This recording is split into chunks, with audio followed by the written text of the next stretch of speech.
Hey, I'm Lights, and I'm here to give you a little introduction on how to play the keytar, the elusive, vintage, sometimes new, but very cool keytar.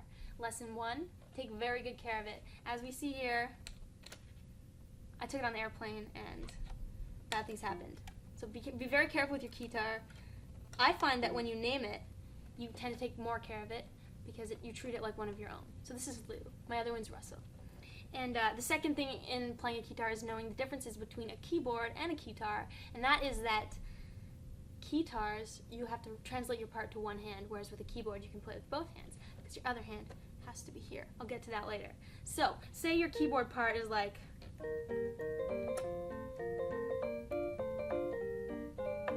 try translating that to one hand. You just don't get the full effect.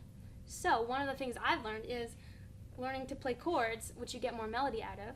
So, you're gone, will I lose control? You're the only road I know. Just get more melody out of it. If you feel like getting fancy, you could actually try the part and sing it as well. The night is deafening when the silence is listening, and I'm down on my knees and I know that something is missing because you try that. Or you could quirkify it, and now we're going to get to the things that are on the handle, like using portamento, which blends your notes together like this, as opposed to, which is a little bit more boring. So you can do things like,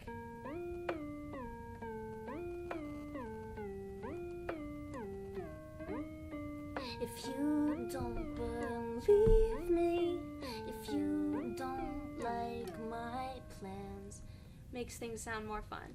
Also, with keyboards like this,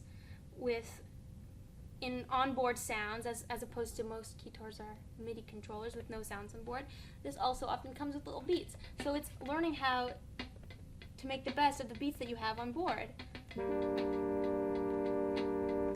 Makes things sound like something I've heard before.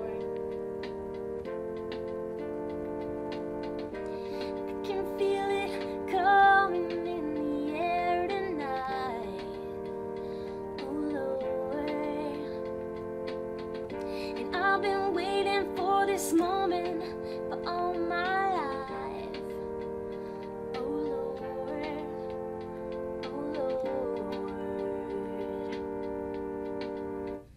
So remember, if you have sounds in your keytar, make the most of it by using the quirky effects and the beats and the different sounds that you have in the bank. If you have a MIDI controller, then try plugging it in before you turn it on, because one of the biggest mistakes is thinking your keytar doesn't work when you don't have it plugged in with the MIDI controller.